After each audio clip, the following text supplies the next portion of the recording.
கமல்ஹாசன் அவர்களோட சரி, ரஜினி அவர்களோட இருக்கட்டும் சரி, எல்லா ஜென்ரேஷன் எல்லா டிகேட்ஸும் சேர்ந்து நம்மளுக்கு ஒரு பெரிய ஒரு இன்ஸ்பிரேஷனாக இப்போ வரைக்கும். ஓகே, அவர் தான் ஆரம்பத்துலேயே நவகிரகத்தில் ஆரம்பித்தார். அதுக்கப்புறம் ஒரு காமெடியனாக அவருக்குன்னு ஒரு இடத்த வந்து பிடிச்சிருந்தார். அது மட்டும் இல்லாமல் தியேட்டரில் அவருடைய பிளேஸை பார்த்து பார்த்து ரசித்தவங்க எத்தனையோ பேர் அதுக்கப்புறம் பிற்காலத்தில் டைரக்டர்ஸாக ஆகியிருக்கிறாங்க. அவருடைய பிளேயில் நடித்து நடிகர்களாக ஆகியிருக்கிறாங்க, நடிகைகளாக ஆகியிருக்கிறாங்க. இந்த காலகட்டத்தில் அவர் என்ன தான் கேரக்டர் பண்ண போகிறான்னு பார்த்தா மாநாட்டில் வந்து அப்படி எல்லாரையும் திரும்பி பார்க்க வச்சார். அப்புறமா மார்க் ஆண்டனியில் வந்து கௌரின்ற கேரக்டரில் கலக்குனாரு. ஸோ புதுசான கேரக்டர் அவருக்கு உருவாக்கி அது மாதிரி செலக்ட் பண்ணி நடிச்சிட்டு இருக்கிறாரு. ஸோ 80s 90s கிட்ஸ் மட்டும் இல்லைங்க, 2K ஜென்சி எல்லாரையும் வந்து என்டர்டெயின் பண்ணுவேன் அப்படின்ற மாதிரி ஒரு அமேசிங்கான versatile actor and director, producer, இன்னும் நிறைய எல்லாமே இருக்கக்கூடிய ஒருத்தர் அப்படின்னு தான் சொல்லணும். தேங்க்யூ ஸோ மச் சார், எங்களை இப்போ வரைக்கும் இன்ஸ்பயர் பண்ணுறதுக்கு. அண்ட் உங்ககிட்ட இருந்து இன்னும் நிறைய விஷயம் கேட்டு தெரிஞ்சுக்கணும்னு ஆசைப்படுறோம். So to you.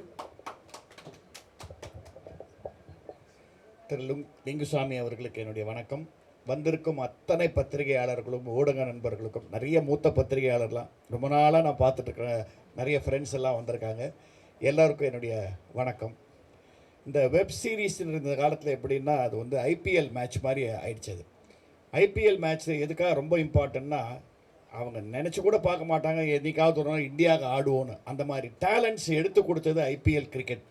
அந்த மாதிரி இந்த வெப் சீரிஸ்லேருந்து நிறைய டேலண்ட்ஸ் சினிமாவுக்கு வரும், மக்கள் மத்தியில் போய் பேர் இருக்கக்கூடிய அளவுக்கு வெப் சீரிஸ் இப்போ வளர்ந்துட்டு வருது. அதனால தான் திரு சரண் பிரகாஷ் அவர்கள் நான் ஒரு வெப் சீரிஸ் பண்ண போகிறேன், வந்து பார்க்க போகிறேன் சொன்ன உடனே, என்ன சார் அதுன்னு சூஸ் அண்ட் ஒன்னு சொன்னார். தெரியும், என்ன சூஸ் பண்ணியிருக்கீங்க அது தெரியும். இல்லை கம்பெனி பேரே சூஸ் அண்ட் ஒன் அப்படின்னு சொல்லிட்டு, சிங்கப்பூர் ப்ரொடியூசர், நீங்கள் அவர் அப்புறம் ஷார்ட்லேயே மீட் பண்ணுவீங்க அப்படின்னாரு. எல்லோரும் சொல்கிற மாதிரி ஆரம்பத்தில் அவர்கிட்ட சொன்னதுன்னா, சார் ரொம்ப சின்ன பட்ஜெட் அப்படின்னாரு. நான் சொல்லி, இவ்வளோ சின்னதாக எடுத்தால் கண்ணுக்கே தெரியாது என்ன. இல்லை சார் பட்ஜெட் தான் இவ்வளோ சின்னதுன்னாரு. சரி எவ்வளோ சொல்லுங்கள், நீங்கள் ஆசைப்பட்டு சொல்கிறீங்களே எவ்வளோ சொல்லுங்கன்னா ஒரு ஃபிகர் சொன்னார். சார் இது நல்லா இருக்கே சார் ஃபிகர், ஏன் இதை போய் என்கிட்ட சின்ன பட்ஜெட் சொல்கிறீங்கண்ணா. இல்லைங்க உங்கள் பட்ஜெட் இல்லை, இது மொத்த பட்ஜெட்டே இவ்வளோதான் அப்படின்னாரு. அப்புறம் யோசித்து பார்த்தேன், இவ்வளோ ஆர்வமாக இருக்கார் இவர், இதுக்குள்ளே எடுக்கணும்னு ஆசைப்படுறாரு. சரி நீங்கள் கதையை சொல்லுங்கன்னு ஒன்று.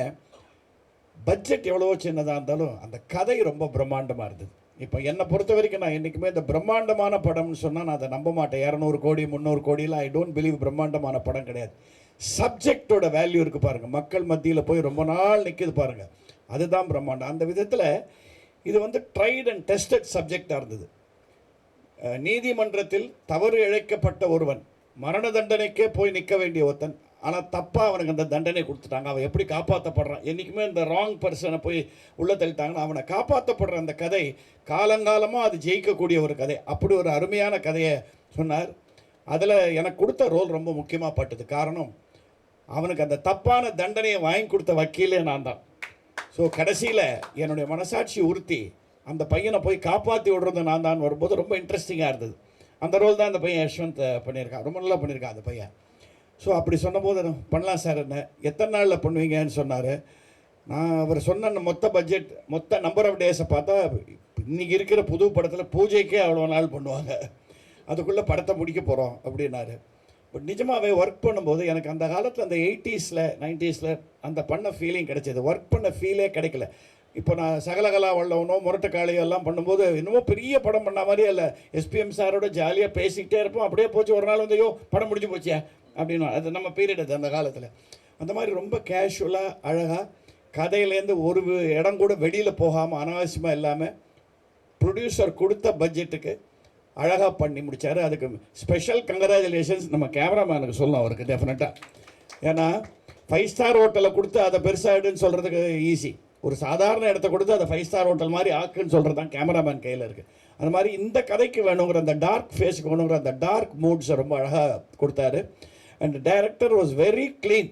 இந்த கதையில் அவருக்கு எந்தவித சந்தேகமும் இல்லை, இதுதான் மோடு, இதுதான் அடுத்த சீனு, இதுதான் எண்டுன்றதை ரொம்ப அழகாக பண்ணி. அண்ட் அவருக்கு உறுதுணையாக இருந்த திரு குணா அவர்கள், எங்கே அவங்க குணா, அவருக்கு ஒரு ஸ்பெஷல் கிளாப்ஸ் கொடுக்கணும். He work so well as assistant and associate. And கூட நடித்தவங்க ராஜவேல் ரொம்ப அழகாக என்னோட செட் ஆகிட்டார். So it was like a good team. And இந்த பையன் யஷ்வந்த் வந்து நீங்கள் பார்க்குறதுக்கு என்னமோ சாதாரண நடிகர்லாம் சொன்னால் ரொம்ப நல்லா பண்ணியிருக்கான். நீங்கள் பாருங்கள், கண்டிப்பாக சிம்பத்தியை ஃபுல்லாக உள்ளே வாங்கிட்டு அழகாக பண்ண ஒரு ரோல் பண்ணியிருக்கான். அந்த ஹீரோயின் அவங்க செட்டுக்கு டைமுக்கு வந்தாங்க, இன்றைக்கே டைமுக்கு வரல தெரில, அவங்களும் ரொம்ப நல்லா பண்ணியிருந்தாங்க. அண்ட் எனக்கு I was specially Impress when I saw the producer. அவர் ஒரு ஜம்முன்னு ஒரு இன்ஸ்பெக்டர் ரோல் பண்ணியிருக்கார். அவர் என்ன இவ்வளோ ஸ்மார்ட்டாக எங்கேருந்து வந்தார் ஒரு இன்ஸ்பெக்டர்னா, சார் அவர் தான் சார் ப்ரொடியூசர் என்னார். அந்த இன்ஸ்பெக்டர் விக்குள்ளே இவ்வளோ முடி வச்சுருப்பாருங்கிறத நான் இன்றைக்கி தான் பார்க்குறேன் நான். ஸோ அவரோட interest to come to here சிங்கப்பூர்லேருந்து வந்து இங்கேயும் இந்த ஃபீலிங்கில் and he was very clear. Sir நான் சொன்னது இதுதான் பட்ஜெட், இதுக்குள்ளே பண்ண முடிஞ்சால் நான் பண்ணுறேன்னு சொன்னேன். டைரக்டர் ஹஸ் டன் இட்னு. இது வந்து எப்படின்னா உங்களை எப்படி இம்ப்ரெஸ் பண்ணணும் நான் ஃபீல் பண்ணுறேன்னா, இதில் யார் ஹீரோ ஹீரோயின் அதெல்லாம் கிடையவே கிடையாது. The story is the main. எப்படி ஒருவன் தப்பான ஒரு ஜட்ஜ்மெண்ட் கொடுக்கப்பட்ட ஒருவன் காப்பாற்றப்படுகிறான், இதெல்லாம் இந்த காலத்தில் அடிக்கடி நடக்கிற விஷயம் இது. ஸோ சந்தர்ப்ப சூழ்நிலைனாலும் இந்த சட்டத்தை இந்த வாத பிரதிவாதத்தினாலும் தப்பாக போய் மாட்டிக்கிற சில பேர் எப்படி காப்பாற்றப்படுறார்கள் ரொம்ப இன்ட்ரெஸ்டிங்காக ஒரு 7 எபிசோடு இல்லையா, மொத்தம் ஒரு 7 எபிசோட்ஸில் பண்ணியிருக்காங்க. இதுக்கு நீங்கள் கொடுக்குற வரவேற்பும் நீங்கள் கொடுக்குற ஊக்கமும் கண்டிப்பாக இதை ஒரு நல்ல ஓடிடி பிளாட்ஃபார்மில் கொண்டு போய் ரீச் ஆகி மக்களிடையே போய் ரீச் ஆகணும். And I am so happy Lingusamy is here. எனக்கு என்ன ஒரே ஒரு வார்த்தை அவரோடனா, ஒவ்வொரு தடவை இந்த மாதிரி ஃபங்க்ஷன்லேயே மீட் பண்ணிகிட்ருக்கோம். அது அவர் தப்பு இல்லை. என்னை கூப்பிட்டு ஒரு படத்தில் ஒரு அருமையான ரோல் கொடுத்தாரு. நான் அப்போ அமெரிக்கா போயிட்டேன். அப்போ மிஸ் ஆனது, அதுக்கப்புறம் இன்னும் கூப்பிடவே மாட்டேங்கிறாரு. நான் இதுக்காக அமெரிக்கா போகாமல் இருக்க முடியுமா? ஸோ ஒரு அருமையான நண்பர். ஸோ அவர் நீங்கள் முக்கியமாக வந்து அவர் எங்களுக்கெல்லாம் ரொம்ப க்ளோஸாக இருந்தது. I am so happy. இது டெஃபினட்டாக சொல்கிறேன் சார். இந்த டார்க் ஃபேஸுங்கிற டைட்டில் வந்து நீங்கள் ஃபினிஷ் ப்ராடக்ட் இன்றைக்கி அவங்க ட்ரெய்லர்களில் எதுவும் இன்னும் ரெடி பண்ணலை. நெக்ஸ்ட் ஷோ கண்டிப்பாக இன்னொரு மீட் வைப்பாங்க. த ஃபினிஷ் ப்ராடக்ட் ரொம்ப பாலிஷ்டாக இருக்கும். ஸோ என்ன ப்ரூவ் பண்ணுதுன்னா, கதை நன்றாக இருந்தால், அந்த கதை களம் அந்த பேஸ் நன்றாக இருந்தால் அருமையான சப்ஜெக்ட்ஸை கொடுக்கலாம் வித்தின் பட்ஜெட். இந்த மாதிரி படங்கள் இந்த மாதிரி வெப் சீரிஸ் வெற்றி அடைய தான் சினிமா உலகம் வளரும். இது என்னுடைய தாழ்மையான ஆனால் கொஞ்சம் வலுவான ஒரு கருத்து. இல்லாட்டா நம்ம வந்து எந்த படமும் ஓடலை இது ஓடலைன்னு சொல்லிடுறதோட கதையில் கான்சென்ட்ரேட் பண்ணால் கண்டிப்பாக படங்கள் ஓடும். எனக்கு இந்த ரோல் பிடிச்சிது.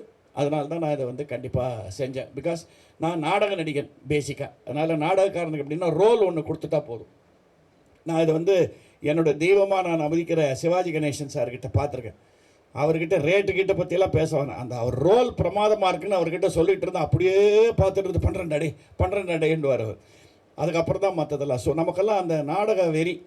அதனால் ரோல் சாலிடாக கிடச்சிருக்கு ஒரு ரோல், இது பண்ணிடலான்றதுக்காக தான் அவங்க சொன்ன பட்ஜெட்டில் பண்ணோம்.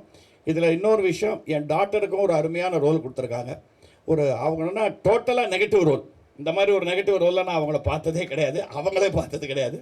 So there are some differences. அந்த ஹீரோயினும் நல்லா பண்ணியிருக்காங்க. நான் சொல்லிகிட்டே இருக்க வந்துடுவாங்களா இல்லையா? சரி.